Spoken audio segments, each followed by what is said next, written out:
The Short Coat Podcast is a proud member of the MedEd Media Network. Inspiration, information, and guidance on your journey to medical school and beyond at mededmedia.com.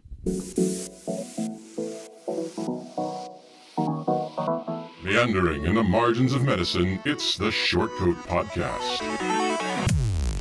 Weird news, fresh views, helpful clues, and interviews. By students, for students. Subscribe to our weekly show at theshortcoat.com.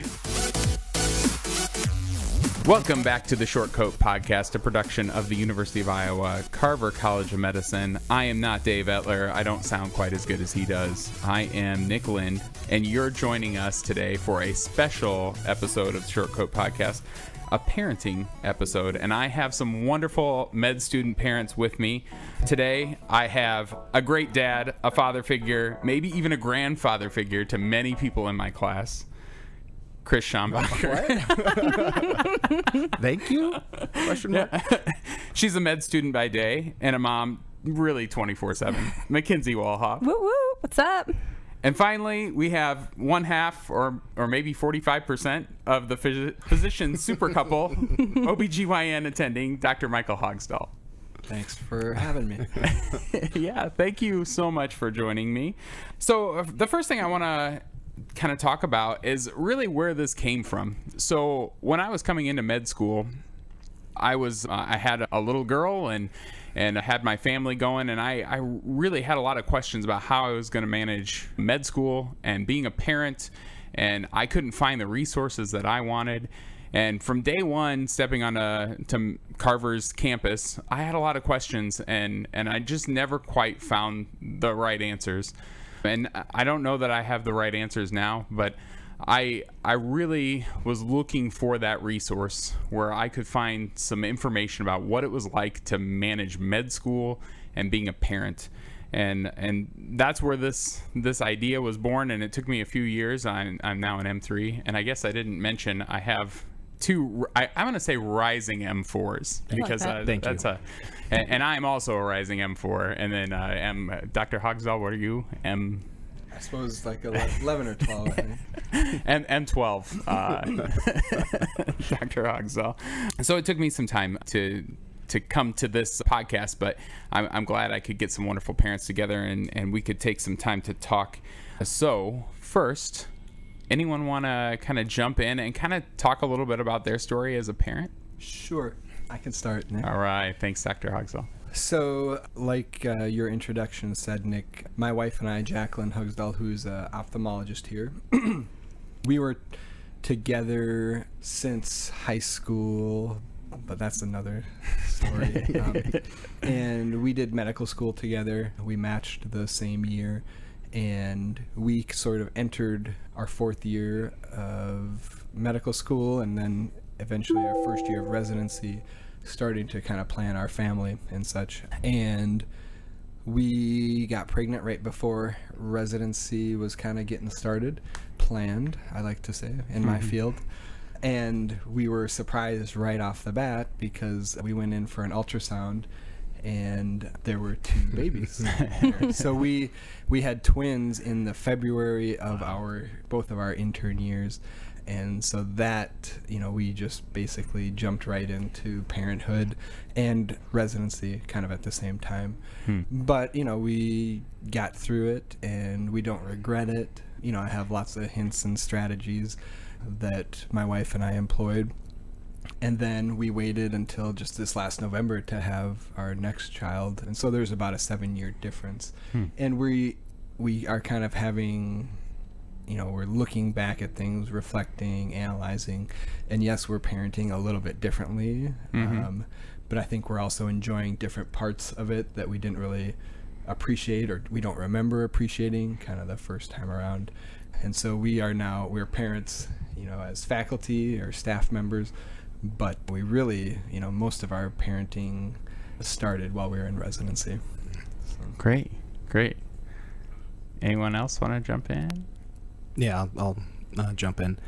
So me and my wife are high school sweethearts, and we got pregnant it was before medical school started. So when I got accepted, we knew we were going to be having a baby during our M1 year.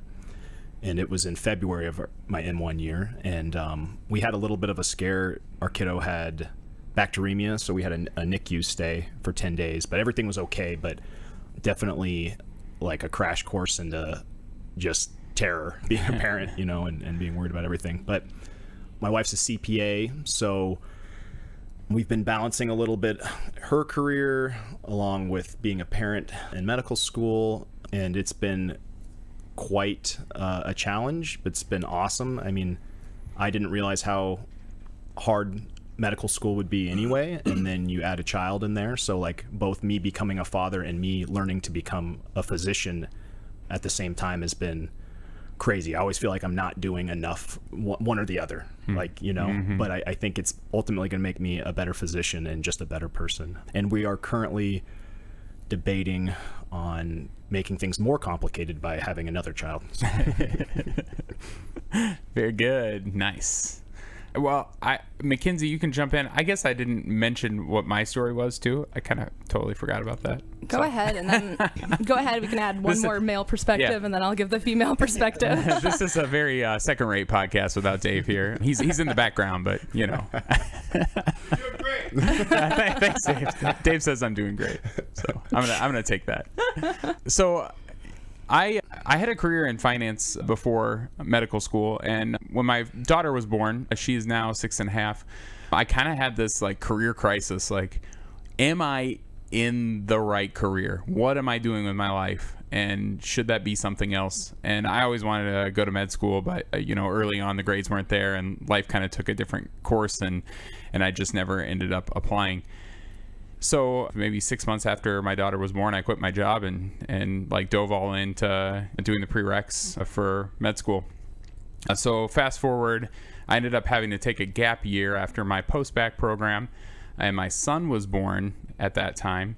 So I came to med school with 2 kids, and then fast forward to now, I now have an infant at home. My wife is on maternity leave, and you know, we're finally trying to figure out what it's like to have baby born during med school, which is you know, a totally different story.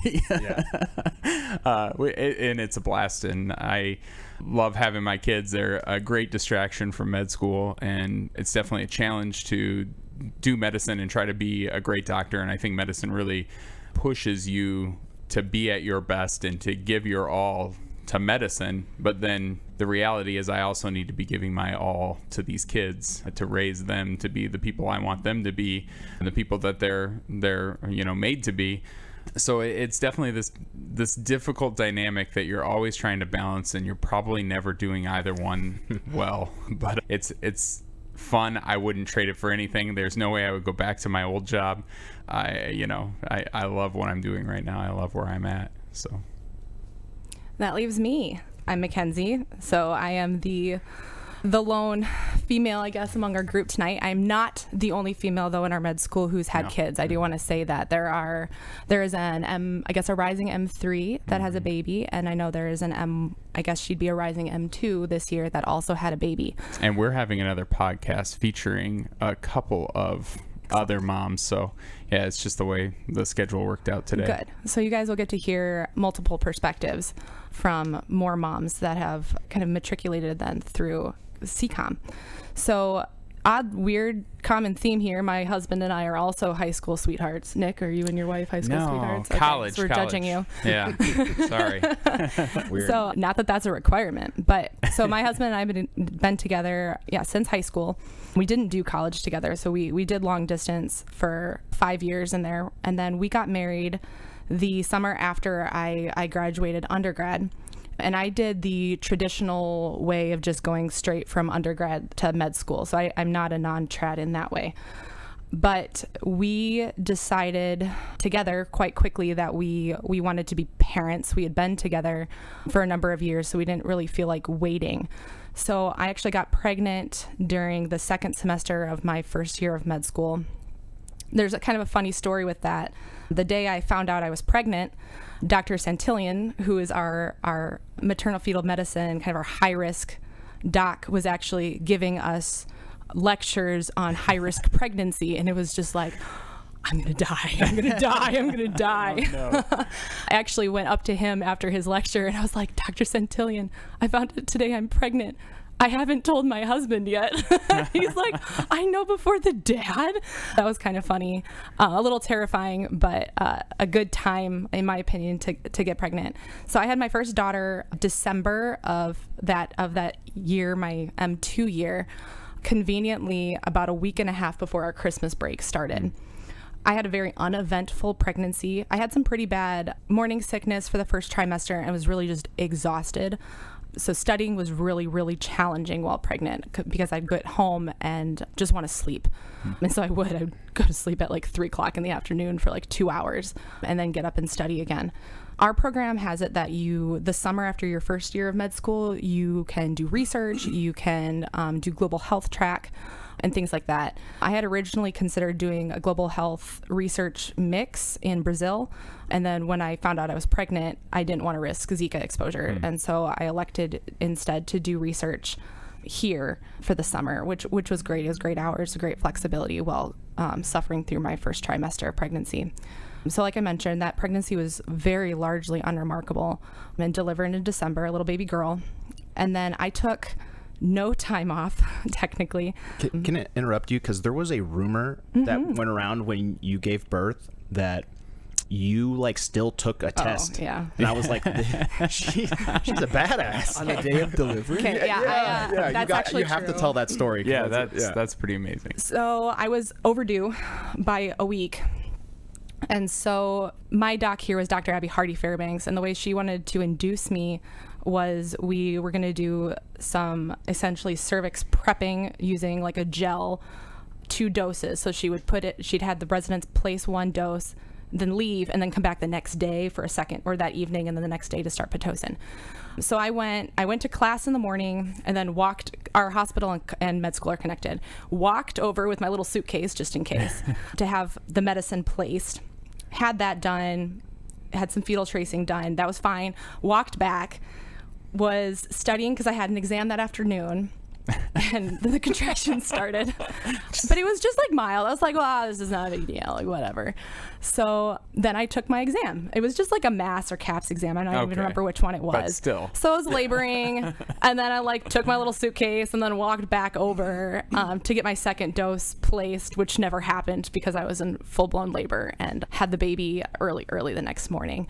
The funnier story might be that shortly thereafter, I then hopped onto Icon, our quiz, about maybe 6-7 hours after delivery, and then took a quiz because I just didn't feel like emailing and being like, can I delay this and take it later? Like, whatever, I'll just take it. And that was fine. And then basically that exam that I took, I was actually taking early.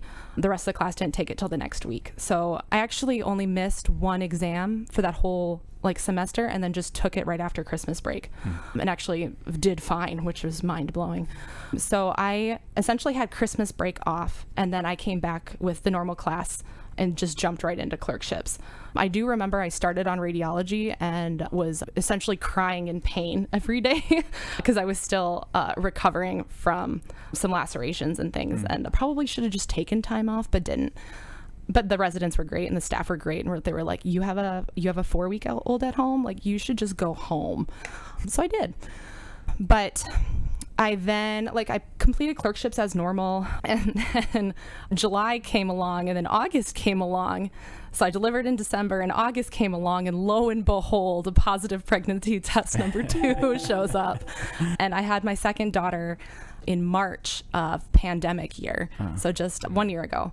Had her in the middle of the pandemic, which is, it was March 25, so pandemic was just getting rolling. And that pregnancy had a little bit of complication in that the baby had an umbilical venous varix, which wasn't a big deal in hindsight, except that it meant that I needed weekly NSTs and weekly ultrasounds from week 28 on, which was just financially quite burdensome. She was born early, slightly early. My water broke at 36 and 6. And so she actually came on 37 weeks on the dot. And then we went home, everything was fine. And then she actually developed hyperbilirubinemia due to ABO incompatibility. And so she was rehospitalized on day 2 or 3 of life. because she had high bilirubin, and then she was not holding her temperature. So she was getting a bit hypothermic. And then, so we were rehospitalized, but they also had to do a full neonatal sepsis workup for that. The biggest thing for that for me was we were in the middle of the pandemic. And so a normal procedure, like you'd be able to throw on a mask and like a hairnet and essentially be there at least for your baby.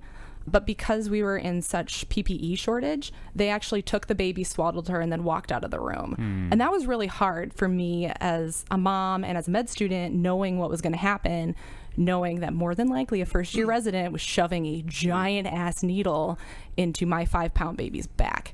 So that was probably the hardest part of that pregnancy, delivery, everything as a med student in the middle of a pandemic, because it was a very helpless feeling. Being a parent, you feel like you're supposed to protect your child. And I was like, that's cool.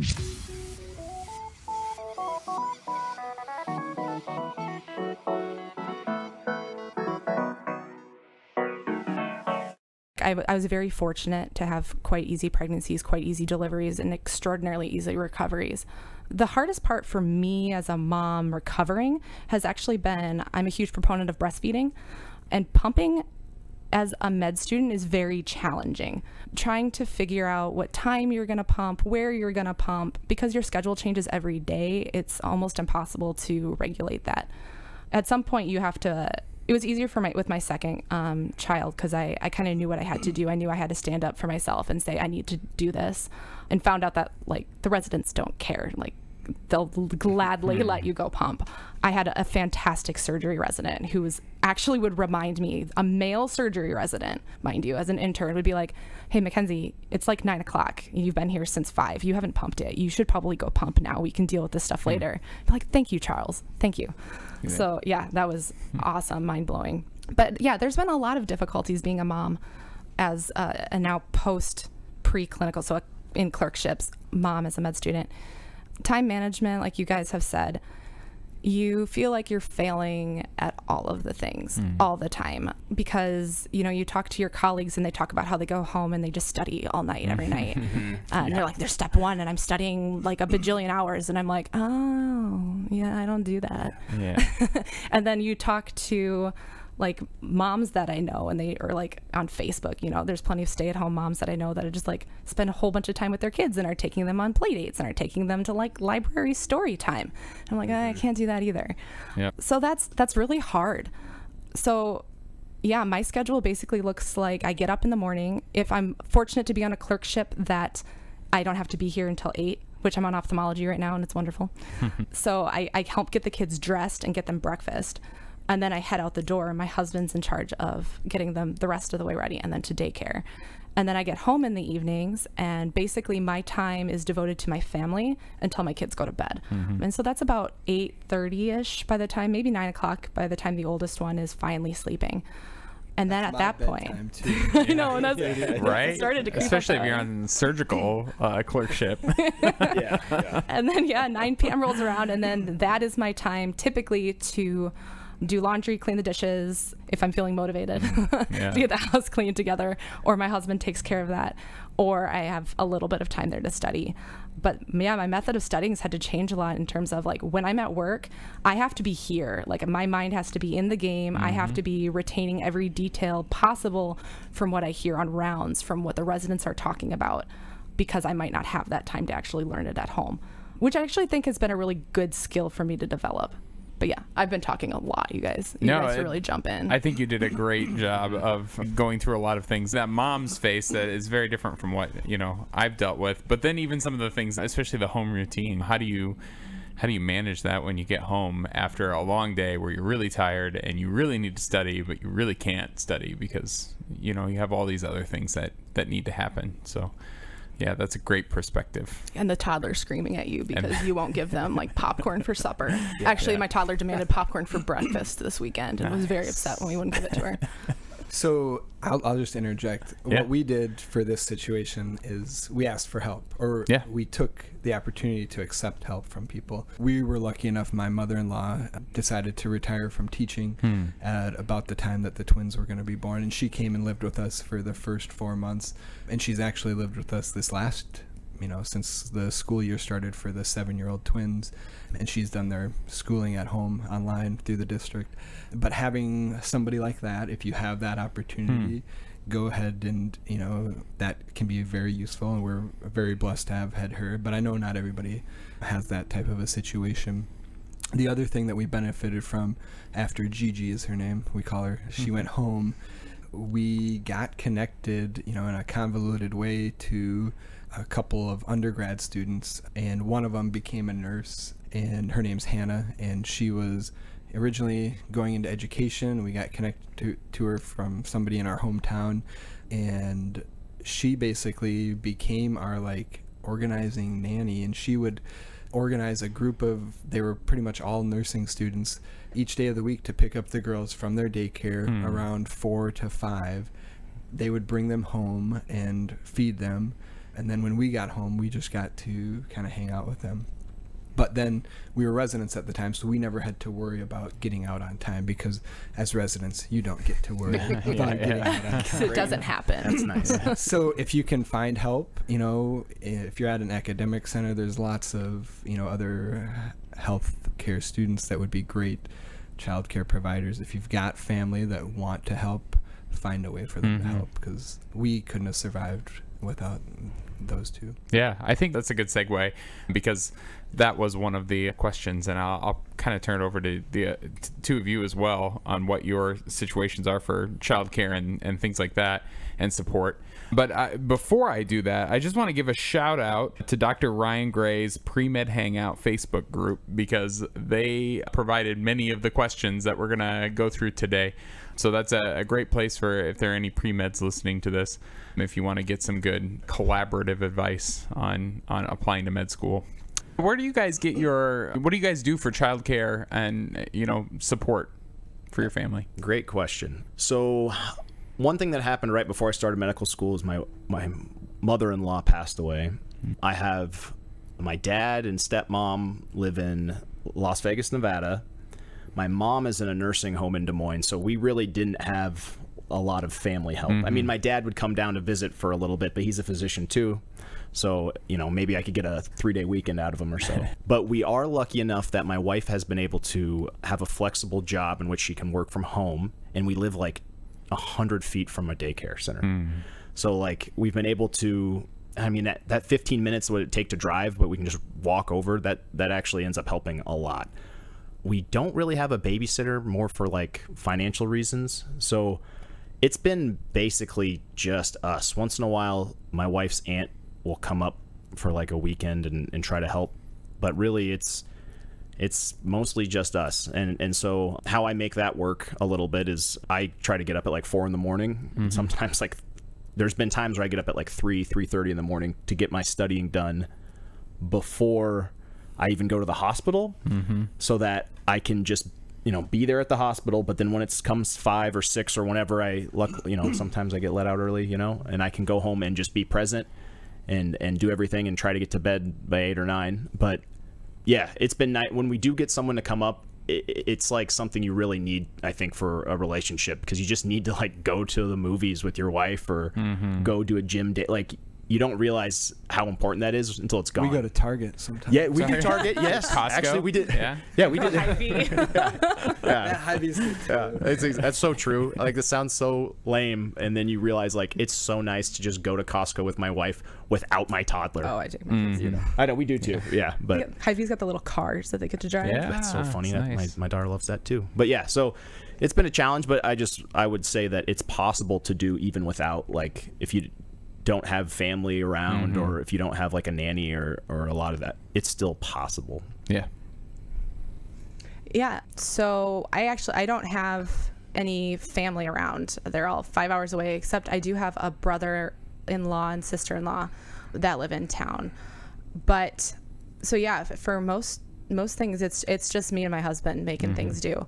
My husband is an electrical engineer who does have very flexible hours. It's been wonderful. And we also live just down the street from our daycare.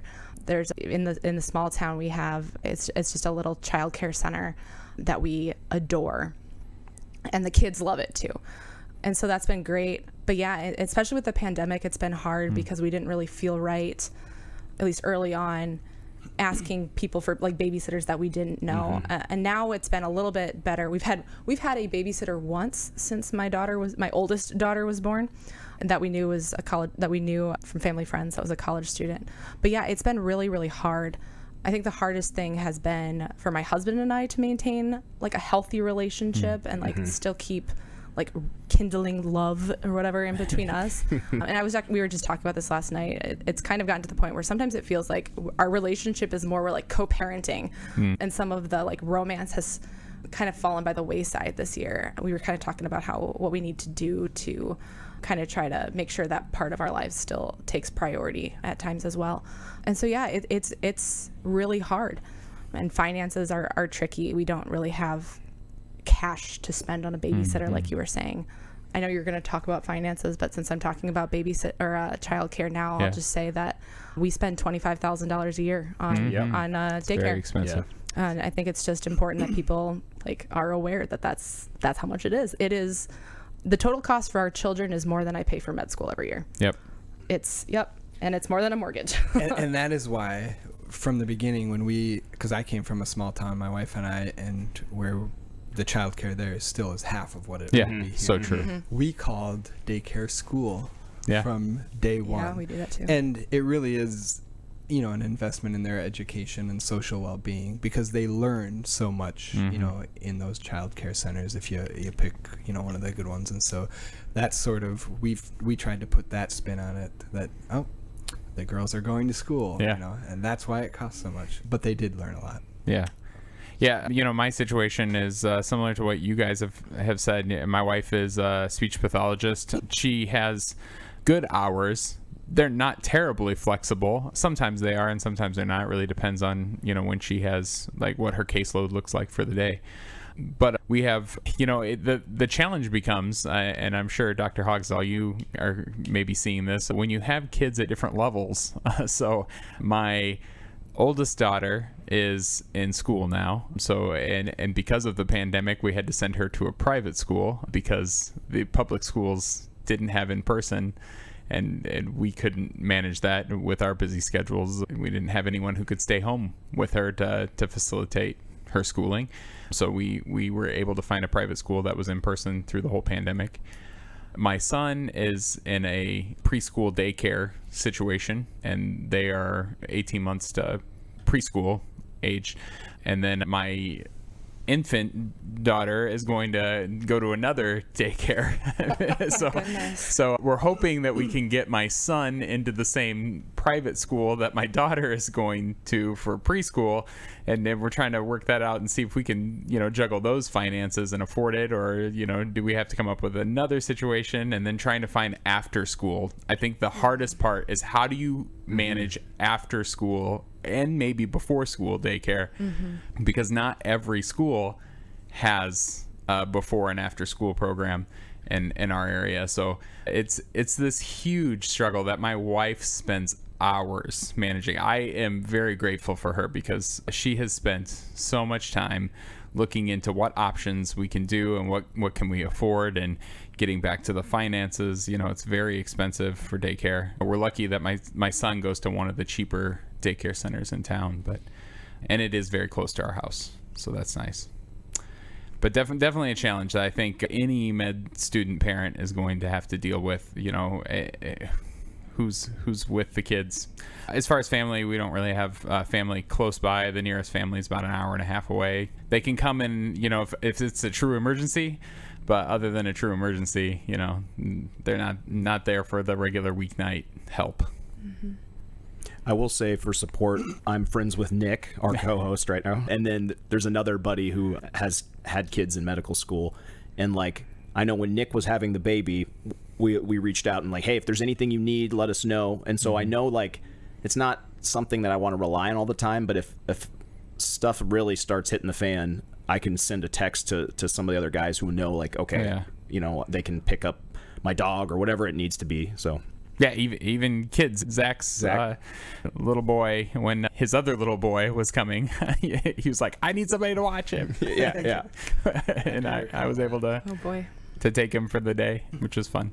But anyway, you know, I think you build community wherever you're at. We also have church friends that are able to help, which is a big help. So, you know, whatever organizations you get involved with, or you know, med student friends, you'll be able to find that community and hopefully lean a little bit on that community, as well as, you know, daycare and things like that. And I will say, like, the people that don't have kids, just normal medical students, everyone's super interested in kids. So, like, I had so many people that wanted to, like, babysit, or I had people cook us dinner, you know. So your classmates will be super supportive. There are definitely ones, though, who I would not trust with my children. Who will you name names? No. They all graduated. They all matched. Yeah. That makes it a little bit more creepy. Oh my. Yeah. I mean, you know, not everybody's cut out for kids, and that's why you have a lot of specialties that, like internal medicine. Anyway. Our sponsor this week, Panacea Financial. This is a company founded by two doctors that were frustrated as medical trainees that banks didn't seem to want to understand the unique needs of people in the medical field. So they built a company just for medical students and doctors. With nationwide digital banking, Panacea Financial provides medical students with free checking, no ATM fees nationwide, a high-yield savings account, a free personal banker, around-the-clock customer support, and with loans designed with you in mind. No one should borrow more than they need, but with Panacea Financial, fourth-year medical students can get money as needed in as little as 24 hours with their PRN personal loan. Has an interest rate less than half that of a credit card, no cosigner requirements, and it's a fully digital application. So that's pretty cool. Instead of running up credit card debt, try their PRN personal loan that is designed to give you a better way to cover expenses, such as residency applications, relocation, board exams. Some customers actually use it to pay off toxic credit card debt. In addition, medical students can have a period of no or reduced payments on their PRN personal loan. So you do you, but I would suggest joining the growing number of medical students and physicians nationwide that expect more from their bank. Go to panaceafinancial.com today to open your free account. Panacea Financial is a division of Primis, member FDIC. You know, we touched on finances a little bit, and I have a background in personal finance and things like that. So this is something I'd love to talk about, and I can go solo, or, you know, you guys, if you want to talk a little bit about finances. But I had a lot of questions around finances, so I definitely think we need to touch on that. Oh, for sure. Yeah, so I guess we kind of talked a little bit about daycare, but how do you actually pay for all of this? How do you pay for, you know, these expensive daycares, and how do you pay for diapers? And I just had to buy a bigger car, because literally we had 2 cars that we could not fit 3 kids unless we took 2 cars absolutely everywhere we went. So how do you manage all this stuff? Where does the money come from? You need to find a sugar mama or sugar dada. Yeah, I think it's tough, because I think we all said that all of us have a spouse, or like Dr. Haugsdal, you were in residency, you had income. We had a dual residency. Yeah, and the other 3 of us, we all have partners that have an income. I don't know if we have any single parents that are going to be on your podcast, but I definitely think that's a different situation than any of us are dealing with. Or even if one's a stay-at-home parent. I think that's true too. That's true. That's not uncommon either. Yeah. I do think we have 1 or 2 of those. Yeah, definitely. So I can start. But yeah, I already mentioned my husband's a chemical or an electrical engineer. Geez, maybe I don't want to know what he does. Most of what he does goes over my head anyways. So yeah, we have an income. We definitely had to change the way we managed finances. We are not traveling, which, you know what, it worked out. We're in a pandemic. We wouldn't be traveling anyways. But now we're definitely not traveling because we have kids. Yeah, you have to budget. You have to think about, you know, living, you know, as meagerly as possible, but also, like, you have to have a little bit of leeway. And we take loans. We take med student loans. So you kind of make do. And yeah, there's other things you have to factor in. It's not just the diapers. It's not just, you know, the childcare costs. It is the health insurance. It's the clothing. We do almost all of our clothes are secondhand. So, you know, you have to accept that that's what you're going to have to do. And yeah, dentist costs, doctor bills, all of that stuff adds up. I like to joke my husband had to sell his Ducati motorcycle and we bought a minivan. There you go. So sacrifice, right? Yeah. So yeah, there's just, but like I think it's worth it. They're cute. They You're are getting cute. something else out of it, right? Yeah. Even when your daughter calls you a poopy head, it's worth it. You got to tell yourself that. Yeah, for sure. Yeah, I don't have too much to add, but you know, having a wife who's good at what she does and makes a good amount of money, we're able to so I would take like the full allotted loan amount, but each semester I would give back like a pretty solid chunk, which has been so nice. But it's made me wonder, like, if you were a single parent, or if, you know, we lived if we were somewhere besides the Midwest where cost of living is cheap, having to balance that. You know, I will say we're okay since we don't do a ton. Like, we probably splurge on like going out to eat a little too much, and like don't go to Costco hungry, you know, because sometimes we go to like get diapers and you leave like, why did I just spend $400 on, like, what happened? Maybe not 400, but around there, you know? Or maybe you could go to Costco hungry when they're giving out the samples. Yeah, exactly. Then you're not hungry when you leave. But it's hard. Anyway, it's because like you want to save, but you also want to stay sane. So it's like, yeah, you know, if I can go get a barbecue sandwich once in a while, like, okay, we'll do that. But definitely going in the hole, right? Definitely a mountain of debt is happening. So, yeah, you know, a couple of thoughts that I had. So, if anybody knows me and my wife, we are both penny pinchers. My wife is 10 times worse than I am. Like, hardcore budger. She literally used to make me turn in receipts. So she is very hardcore. Good for her. Yeah, wow. She's awesome. We're both that way. We've been married forever, longer than I'd probably like to say on a podcast. Some things that I thought about were, there's a great app out there called You Need a Budget, and there, you know, there's Mint, there's other budgeting software, and actually having a true budget. It would be very difficult for us to meet our financial goals if we didn't have that. And you can have financial goals in medical school. You can have, like, I don't want to take out any more than X amount in loans. You know, and we've even been able to do some saving. So, you know, some other things that I thought about, you know, you have your federal loans. You can also get private loans. So a few people asked about, you know, my wife doesn't work, I'm a med student, or my husband doesn't work and I'm a med student. Or we're both med students and we have kids. How are we going to be able to afford all of this? There are private loans. So, you know, speaking with your financial aid office is something you might want to do about where you can get your money. They also will, they estimate your cost of living. So when you get that cost of living estimation, that's based off of the number they give you is for the typical single med student, no kids. But if you go talk to them and you're like, look, I've got these 2 kids, this is how much childcare costs, I need to pay for insurance for all of them, they will increase your estimated cost of living, which allows you to take out more loans. Yeah. Yes, that hurts, but if you need to feed your kids, it's what you got to do. Definitely. Some other options that I thought about were some government programs. You'd be amazed by what you qualify for. I have a wife who has a professional job. You know, my kids still qualify for reduced health insurance in Iowa. My wife, while she was pregnant, qualified for Medicaid, and so does my newborn right now. A lot of people will probably qualify for SNAP, especially if they don't have, you know, a working spouse. The University of Iowa actually provides a child care subsidy. I don't know if you guys knew about that, but it's actually pretty good. Yeah. Unfortunately, we were above the income limits for that, which it's rough because it's not based on how many kids you have. It's just a straight number, and it's like, oh wow, yeah, this gets harder and harder the more kids you have. But hey, that was our choice too. You know, another thing that the university has is a hospital bill discount. So if you can work with the financial office at the hospital. Don't say that too loud. I didn't know that. Dr. Haugsdal.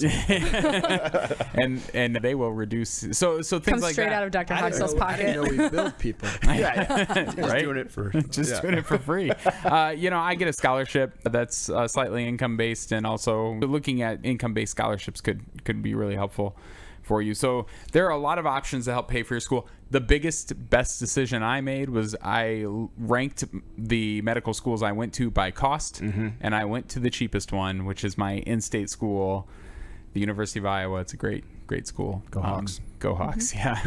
So those are some things to think about for finances. Anything else anyone has to add? I mean, just kind of a small thing that my wife and I kind of have focused on a little bit, and it's a small strategy, but I grew up on a farm where we didn't have the top-notch equipment, and so in the off season we were taking care of all the equipment. And so, you know, the car that you do have, or the vehicles you do have, the home that you do have, take care of it for sure. Do the maintenance so you can, you know, brush your teeth, maybe even floss, Yeah. so that you can avoid that root canal, Yeah. those big bills that can come up and surprise you. My car is literally torn apart in my garage right now. I had to ride my bike here. So, yeah. The other thing too is, you know, especially if you're non-traditional, if maybe you had a little bit of savings coming into med school, that was not like me, but the renting versus buying, you could consider that. I'm probably going to blow any California minds right now, but just as an example, my husband and I bought a house 2 years ago. It's 2,400 square feet, which is really quite large, and we pay about $1,100 a month in mortgage.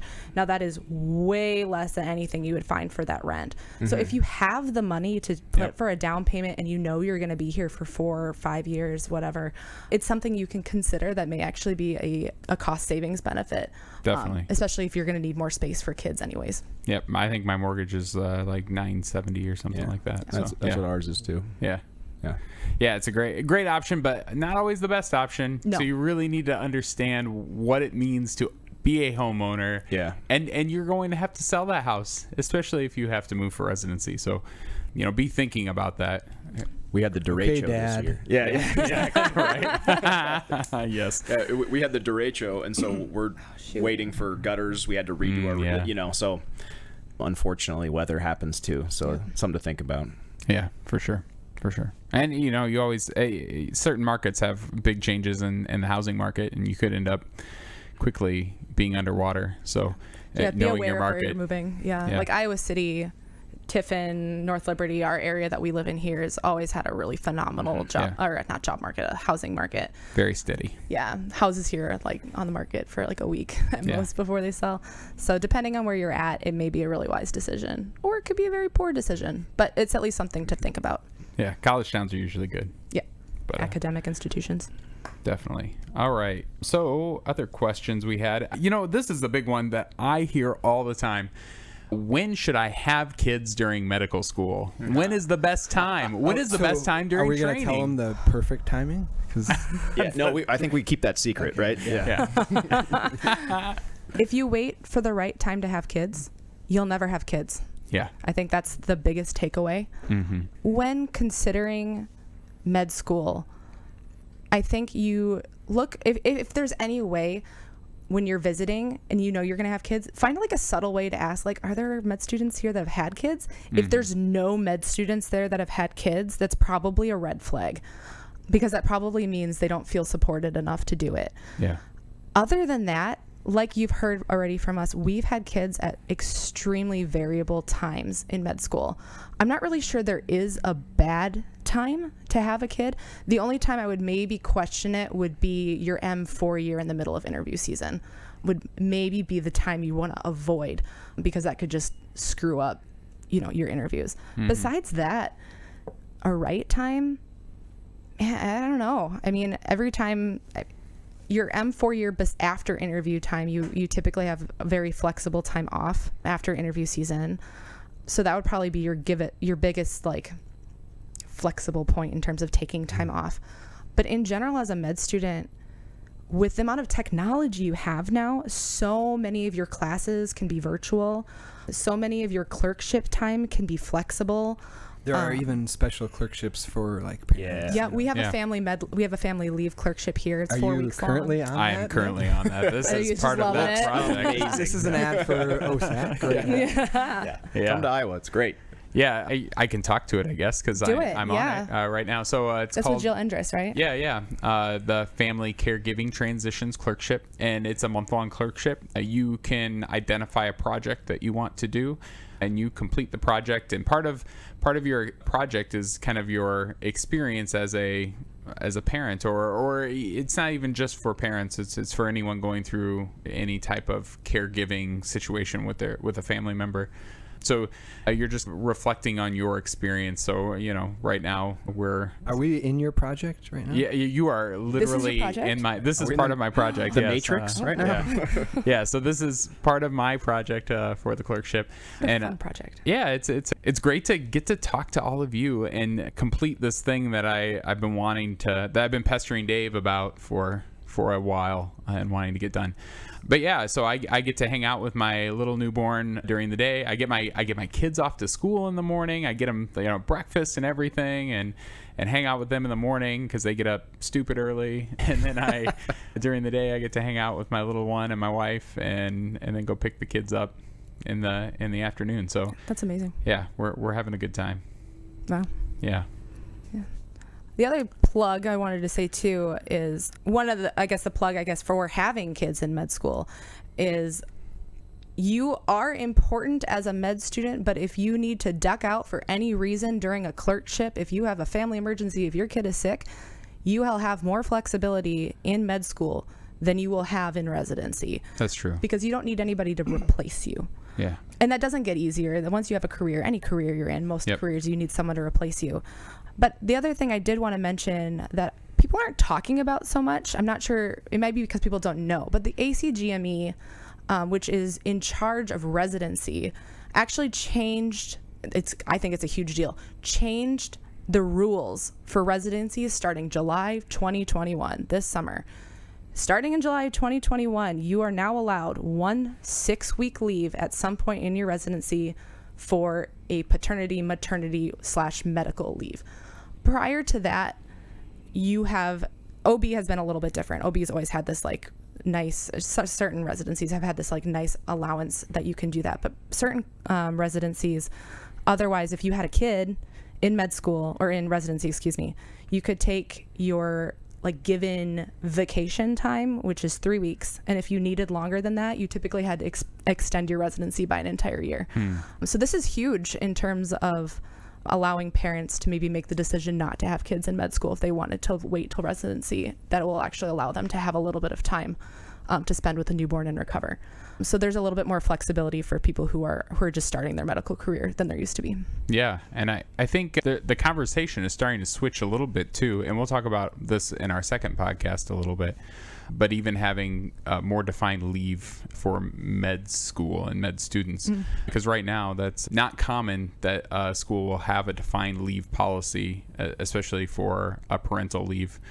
I will say, I think people don't realize how flexible medical school truly is. You have some incredibly busy, intense times, but as somebody coming out of a career, my career schedule is very predictable, but I was always very busy. I was usually working 50 hours a week, every week, whereas in med school, right now I have a month that I'm doing this project, but I get to manage my time however I want to. And you have these large periods in med school where you can do that. You have other periods where you literally can't manage your schedule at all, and it's whatever somebody else tells you to do. But there's a sense of flexibility in med school that I think people don't realize, and you're not, as Mackenzie said, you're not essential everywhere you are. You're very helpful to the group sometimes.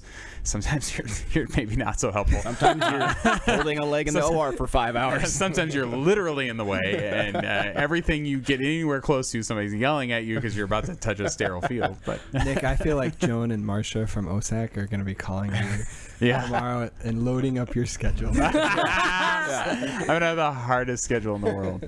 But I mean, even your summer after M1 year, that if you don't want to do research, you don't have to do anything. People traveled, or you could have a baby. Yeah. Or do whatever you want. I hung out with my kids for the entire summer. We went to the Children's Museum, and we went to parks, and we went to the pool and splash pads. That sounds so awesome. And we had so much fun. So there are periods like that in med school. Your M4 year, you're given, I think it's 16 weeks off. Yeah. 16. Now, you do have interviews in there. 16? We get we get more. We get, because of COVID, we get 24 weeks off. It's wild. Yeah. Yeah. That's almost half a year. Almost half I almost a year. feel bad about it. I was like thinking, maybe I should like schedule a clerkship toward the end just so I'm not stupid when I go to intern year. So, yeah. I'll say a little bit having our daughter in M1 year. Yeah. It was so, because I mean, you didn't have to go to lectures. I was kind of like, I like to go to lectures a lot because then I would get up, go, and I liked my routine. But our daughter had like milk protein allergy, and so like she was like colic like crazy, and we got terrible sleep. So we were doing like shifts, and anyway, I started using the pre-recorded lectures, and like there are definitely times where you have to go for a certain thing, like there's small group or whatever. But at least here at CCOM, it was super flexible. So I knew it was like, okay, I got to watch 4 lectures today, but I can do that at 10 o'clock tonight if I need to. Yeah. And so it was like, I was still going to the gym. Like, I mean, it was hard. I was sleep deprived, definitely very sleep deprived. I cannot stress that enough. But I was able to still function, go to the gym, spend a lot of time with my family. So like, it really wasn't that bad. I don't know how that would be if I like had my child during like a surgery rotation or something like that during clinical year. But so I would almost say like, if you know that they allow you to watch lectures from home, that builds in some pretty nice flexibility. So. Yeah. And I'm hoping with everything we experienced with COVID, that's got to be becoming more common, or we're going to be able to have some of those, even some of the required things, hopefully to be virtual, especially for people in unique situations. Yeah.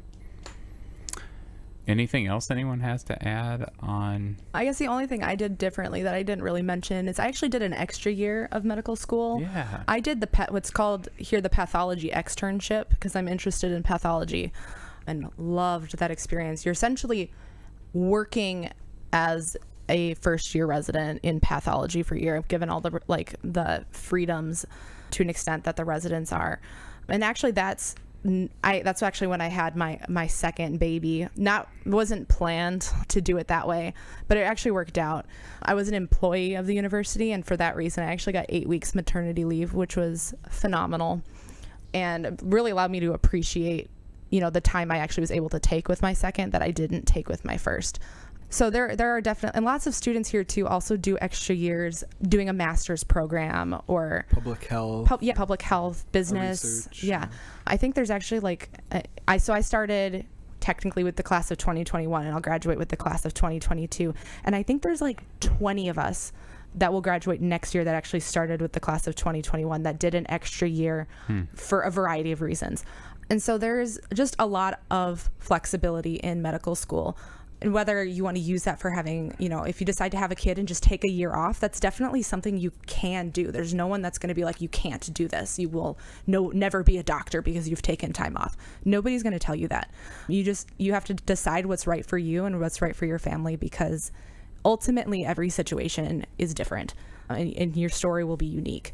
So really do what's best for you and make it work with your school, because once you're in med school, it's important. There's the saying, hard to get in, easy to stay. Because once your med school has chosen you, they really will work with you because they liked you enough to choose you to be part of that school. And so they will work with you to make sure that you graduate with your medical degree. And so know that you're special, know that you're important, and that you have value too. So don't kill yourself like I did with my first one, and work in pain and things like that. Make sure to take care of yourself. Make sure to take care. The other thing we didn't talk about either is your mental health. I think that's also something that could be an entire podcast in of itself. But especially with parents, you're going to be working sleep deprived. You're not going to be taking time for yourself. So, I had a little bit of postpartum baby blues. And I think being aware of yourself, aware of your mental health is even more important as a parent, because you're not going to have as much time to take care of yourself. But so be checking yourself and make sure others are checking on you too. Yeah, I think that's super important.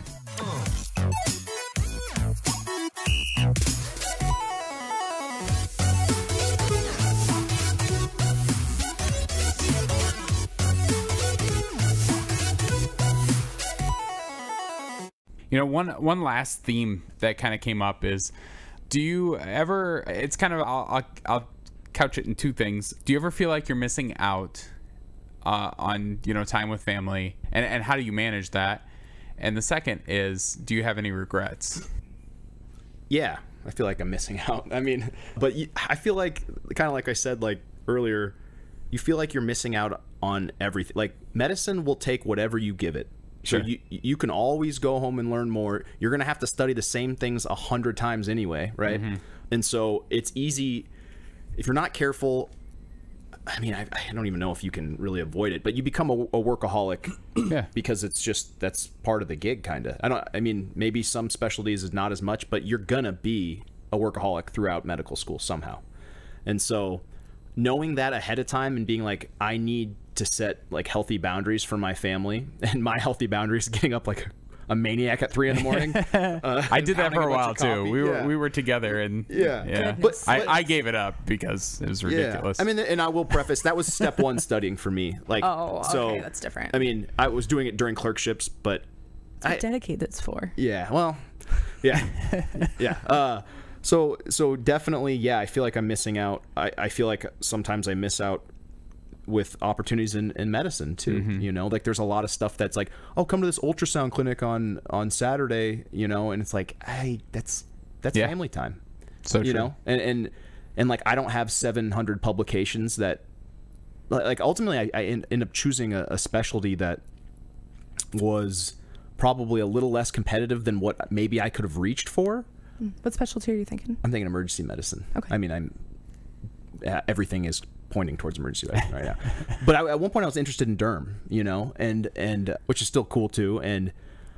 But like, I was going to need to do a bunch of publications, and I probably could have done that if I would have had some foresight. But at a certain point, I'm like, I am not willing to give more than what I'm giving. Like, and I just had, and like, knowing that ahead of time for me was good. I come from a family of physicians. I lost a stepfather. We lost Gina's mom. Like, I've lost family members. So like, I have, I think, an appreciation for family time that maybe not everyone has. So it's like, I don't want to do a plastic surgery and be in training for 11 years or whatever. I'm sure that's not exactly correct, but I don't want to do training forever.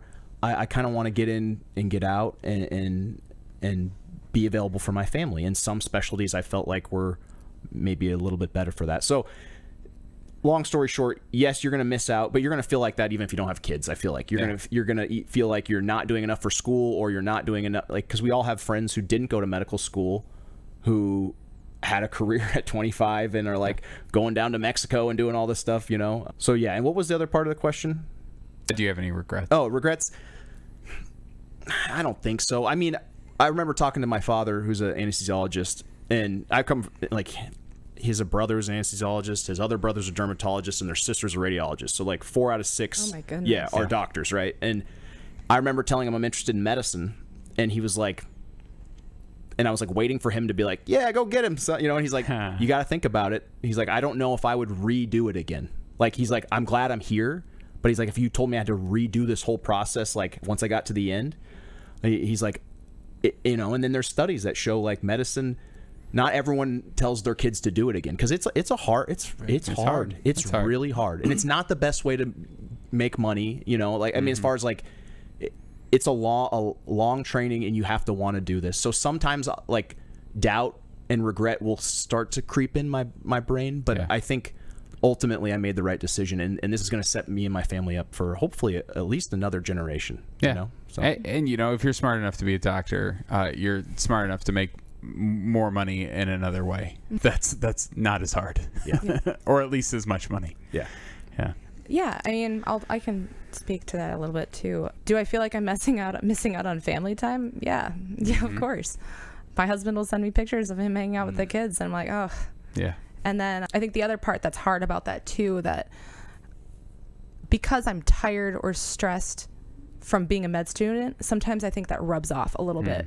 It is hard to separate work and home life, and sometimes when I'm stressed about work, I might snap at my husband or be a little bit less patient with my daughters than I would be otherwise. And so that's hard. And regret. Do I regret? Well, I think what you're saying too about the would I do it all over again? It's tough. I think everything you think med school is going to be and what it's going to be like to be a doctor is not what it is, and you don't realize that until you are an M3, M4. Yeah, holding someone's leg for 5 hours in the OR. When I started med school, I was going to be a surgeon. And I've had a decent number of people that are like, you have a personality of a surgeon. Like, you could be a surgeon. And now I'm like, man, was that an insult after I've gone through clerkships? I was like, goodness. But having kids, because I loved being here long hours. I could have been here 100 hours and loved it. Didn't care. But once I had a family, I started resenting being here, like certain clerkships, being here for long hours, especially when you're the med student holding up a leg, not doing something that you felt was like really useful. And, kind of had to shift my viewpoint in each of my clerkships rather than like, is this fun? Am I having fun? To, is my attending happy? Does my attending have family they talk about? Can I tell, do they see their family? Because there were certain clerkships where it was like, divorced, he gets his kids on Saturdays and Sundays, divorced, clearly doesn't like being here, threw a scalpel at a nurse. And it was just like, oh, goodness.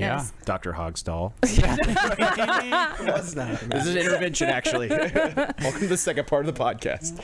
And so I think I just had to change, like, what do I enjoy doing right now at this second for my 4-week clerkship that I get to use to decide what I'm going to do for the rest of my life, which is insane.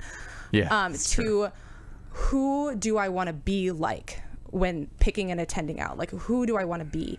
Who seems happiest? Who seems like they still have the best work-life balance? And even like the reading I started doing online switched a lot more to like, what jobs have the least amount of burnout? What jobs have the highest satisfaction rates? What jobs also have a decent amount of flexibility in terms of job locations? Because someday I've got to provide for my family. So that really shifted my career choice, and I'm still undecided. Lord help me. But I'm probably leaning towards either like internal medicine, pathology. Man, they are really fighting, and they're very, very different. If I had to choose like based off of who I want to be and like people I like to be around, that would probably change my decision. So yeah, I'm glad I had kids early. No regrets there, because otherwise if I had, no offense to any surgeons in the room that have kids, I think you guys are all doing an amazing job. But I think if I had not had children, I would have been a surgeon. I'd be in residency, probably not having children. And then I think I would have regretted my decision later. Yeah. That's just me. That's not anybody else. That's just me. Yeah, I worked in orthopedics before delivering surgical equipment, so I thought I wanted to do ortho. And then I had the kid, and then I had like the 2-weeker, and I was like, I cannot see myself doing this. It's really cool, awesome, but I'm like, I'm not willing to put in the work to be this. Yeah. Yeah, I think I was talking with a fellow student about this today too, who was thinking of, he was trying to debate like, do I want to do this but I don't know if I want the lifestyle of a certain specialty we're talking about. And one of the things that my husband and I were talking about just yesterday actually was, I could pick the thing I love doing the most, or it's just something I really enjoy. Like, I like watching Netflix and I love golfing. But if I was made to watch Netflix for 70 or 80 hours a week and not allowed to see my family until I had like completed my daily quota of Netflix watching, I wouldn't even enjoy that. So I think like no matter what you love, you have to make sure that you're willing to sacrifice other things that you love in order to do that thing. And there are people out there that can do it. And there's nothing wrong with that at all. This was just a decision for myself. Yeah, and being a non-trad, I would say we maybe have a little bit of insight on knowing like what a job is. Yeah, like that's true. Like like. Ouch. So I always, whenever I talk to, I have some really brilliant classmates who maybe went the traditional way right through, which is amazing in itself. Yeah, but it's I like, couldn't do it. But at a certain point, you need to not look about your grades and like the hurdles to keep going. You need to look at something that's going to be functional for your life long term. So I have a friend, one of our buddies, who is interested in neurosurgery, and now he's not. But it's just like, yeah, you could totally do it, but like, do you really, like, you need to start weighing out, like, what is your life going to look like in 10 years? You know, like, do you want to have a family soon? And I think, you know, being a non-traditional, you have a little bit more insight than if you just were plowing through, you know, getting A's on everything. You could all of a sudden wake up one day and maybe be in a field that isn't as conducive to a lifestyle you want. So, yeah, definitely. From kind of my wife and I's perspective, I don't think that we have any regrets at this point. There are certainly going to be times in the moment where you're like, did we make the right decision doing this, having this kid? Or, you know, are we giving them the best shot at success and what they deserve? And the thing about being a doctor is all of us here, we have that altruistic, you know, character, and that's what makes us good physicians. And that fights, you know, sometimes it pushes you to sacrifice things for your family. And so, you know, I don't think we did this intentionally, but, you know, my wife is probably a better communicator than I am, but from the moment we had to take call and the kids could talk, or maybe they couldn't even understand what we were saying, but if they wondered where one of us was, we told them, Mom is on call. Do you know what that means? That means that Mom had to go in and somebody's eyeball is broken open and she's going to try to fix it. And, you know, it kind of bounces off them for a few years. But in the last couple of years, we've told them, you know, hey, I've got to go in, Dad's got to go in and help somebody's mom, or Mom's got to go in and save some or help protect somebody's eye. And now, you know, I can remember the first time this happened, but one of my daughters, I had to tell her that I had to go in late one evening, and she was in bed when I got home, and she woke up the next morning, rushes into our room, taps me on the shoulder, wakes me up, and says, "Is the mom okay?" Wow. Then you know that they understand it, and they are on your team as well. Yeah. Wow. So, that's amazing. They get it. They get it. Yeah. And hopefully you're demonstrating and passing that on to them. Definitely. So that's one of the rewards. Wow. Yeah. After step 1 studying, I would always tell my 2-year-old, Mom's got to study. Mom's got to study. If it was like, you know, on a weekend or something, I'd try to take an hour or so in the afternoon to study. And we have an office. And so at one point, she like disappeared, or she went to down the hallway, and I'm like, where are you going? She's going, I'm going to go study. And she goes in the office and like picks up a color and like starts coloring on my desk. I was like, so this is what you think Mom does when she has to leave you. So, but yeah, they catch on pretty quick if you're just honest with them about what's going on. I had oral boards a couple of weeks ago, and my kids made a countdown to when my dad's test was, which kind of heightened my anxiety at first. They were like, 7 days, Dad. Yeah. Good morning. Only 7 days. Thanks. Yeah. But it was cute in the end. Yeah. That's cool. Yeah, my daughter kind of did that for step 2 for me, you know, like, oh, dad's almost done. Like, he's got like 3 days and then we get to play again. So, yeah. Now, I want to put a plug too, just because we didn't really talk about this, just for the significant others. Like, my wife does way more and she has a career. I mean, a lot of times if our kid's sick and they call, like, my wife's going to be the one that goes and grabs the kid, and just, you know, if I'm here during surgery rotation, I'm not done till 7. So I definitely think, you know, for advice, making sure that your significant others understand that they might be carrying some of the weight, and if they better be okay with that too. But I could not do it without my wife. I don't know, single parent, I don't know, like, God bless those people. I cannot imagine how hard that would be.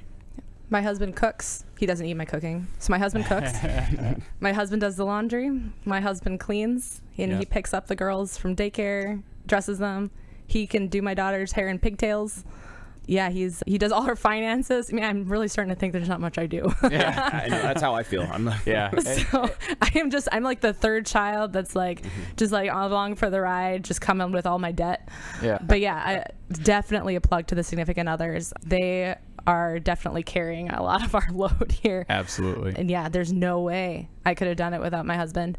So granted, it was partially his decision. So he knew what he was getting into, but not completely. Yeah, I think that is a big thing. You know, make sure your partner is clear as can be on what they're getting into, you know, when you're heading to med school, because that can definitely create some strife. But well, I think that's our show. All right. Wonderful. Oh, you are having a podcast though with the significant others at some point, right? That is the Possibly. The hope. We're kind of. I need to get some more people involved. I think I might be able to twist Chris's wife in. How much money are you willing to? I can. Can you pay for I'll a pay. babysitter? Yeah. Okay. Cool. Awesome. That's great. Thank you. Yeah. Well, that's our show. So, Mackenzie, Chris, Dr. Haugsdal, thanks for being on the show today with me. And what kind of garbage humans would I be if... I totally messed this up. Take it from the top. Are you really Yeah, just keep appreciative? going. Now it's funnier. What kind of garbage human am I? What? What was that, Dave? Everybody thinks my job is easy. Yeah, I know. And how the hell do I read this? And what kind of garbage humans would I be if I didn't thank you, Shortcoats, for making us a part of your week? If you're new here and you like what you heard today, follow the show wherever you find... It's all right. Just keep Yeah, going, just do it, dude. You did such a good job. You got it. Wherever you are. Oh, jeez. Where did I leave off? Something about wherever. This is great. This is going to be so I like fun the to part edit. about garbage humans. Yeah, that we're all garbage humans. That part. If you're new here and you like what you heard today, follow the show wherever fine podcasts are available. Our editors are AJ Chowdhury and Eric Bozart, and Alex Belzar is our marketing coordinator. The show is made possible by a generous donation by the Carver College of Medicine student government and ongoing support from the Writing and Humanities program. Our music is by Dr. Vox and Catmosphere. I am Nick Lynn saying, don't let the bastards get you down. Talk to you in 1 week. What? I like that. That's a good advice.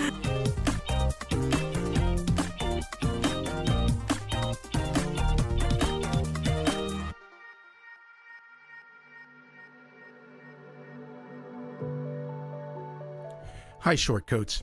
Look, life in medical education, life in America, life in the world is often difficult.